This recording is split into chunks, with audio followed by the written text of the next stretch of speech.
رحمت اللہ تعالی علیہ وہ بازار گئے، وہاں پہ جا کے دیکھا کہ ایک باندھی ہے، باندھی جس کی شکل حالت نہایت ہی بدصورت، کپڑے نہایت ہی خستہ، شکل نہایت ہی بدصورت، لیکن رونے کے نشانات، رو رو کے آنسوؤں کے نالے جو ہیں وہ چہرے کے اوپر بنے ہوئے ہیں۔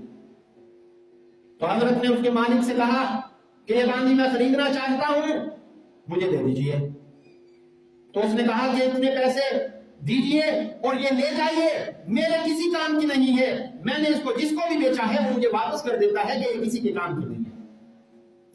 تو حضرت جنید رحمت اللہ تعالی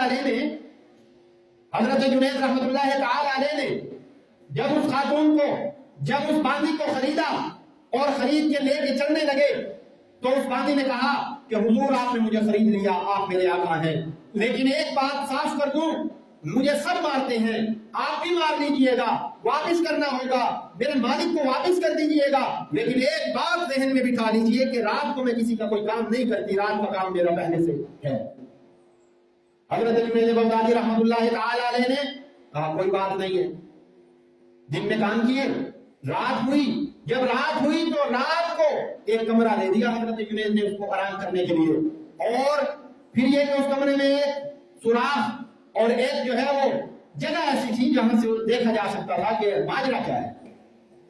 کہتے ہیں رات ہوئی، رات کو وہ عورت اٹھی جس کی خستہ حالت ہے، جس کی صورت بد ہے، جس کے حالات نہایت خستہ ہیں، وہ اٹھتی ہے اور اٹھ کے اپنے اللہ کے ساتھ راز و ریاض کی باتیں کرتی ہے، اپنے اللہ کے ساتھ دل لگی کی باتیں کرتی ہے، اپنے اللہ سے کہتی ہے اے اللہ میں جانتی ہوں تو بھی مجھ سے محبت کرتا ہے، اے اللہ میں جانتی ہوں کہ میں بھی تجھ سے محبت کرتی ہوں، ہماری محبت کا تقاضا یہ ہے، ہماری محبت کے یہ مقاصد ہیں، وہ اللہ سے باتیں کر رہی ہوتی ہے۔ حضرت جنید رحمت اللہ تعالی علیہ سارا ماجرا دیکھ رہے ہوتے ہیں، اس خاتون کی نظر پڑتی ہے کہ مجھے کوئی انسان دیکھ رہا ہے، جب دیکھا اور دیکھتے ہی یہ کہا اے اللہ آپ کی اور میری محبت کا راز افشا ہو گیا، آپ کی اور میرے درمیان جو معاملہ تھا آج وہ تیرے ایک بندے کو بھی معلوم ہو گیا، اے اللہ میں اس دنیا میں نہیں رہنا چاہتی، مجھے اپنے پاس بلا لیجیے۔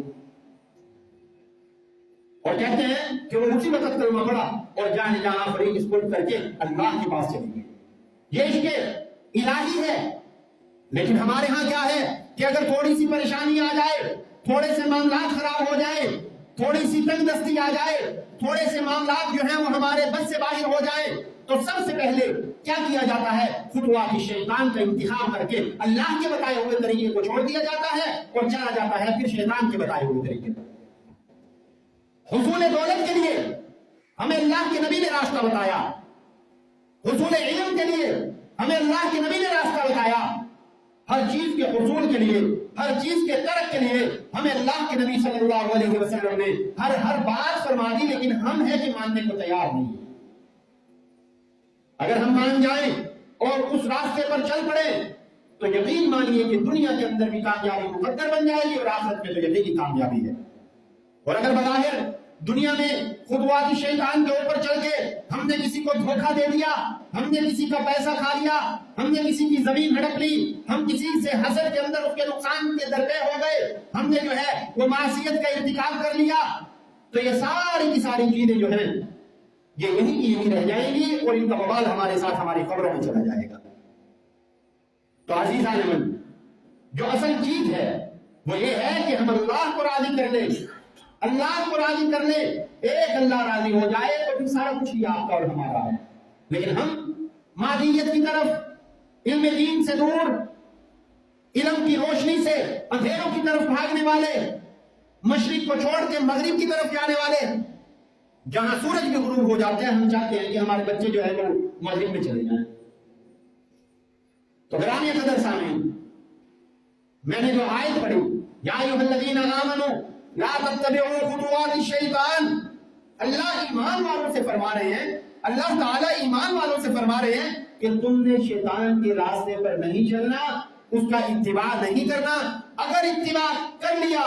تو اللہ ناراض ہو جائیں گے، اللہ جب ناراض ہو جائیں گے تو اللہ کو راضی کرنے کا بھی کوئی طریقہ ہے یا نہیں، یہ رسول اللہ صلی اللہ علیہ وسلم نے فرمایا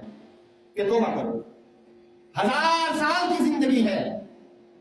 ساری زندگی گناہوں میں گزر گئی، ساری زندگی جو ہے نافرمانی اور معصیت میں گزر گئی، لیکن توبہ ہے، اور توبہ یہ اس وقت تک ہے کہ جب تک آپ کو فرشتہ نظر نہ آ جائے، جب تک کہ آپ کو پتہ نہ چل جائے کہ اب میں نے جو ہے مر جانا ہے، اب اس کے بعد کوئی چارہ نہیں ہے۔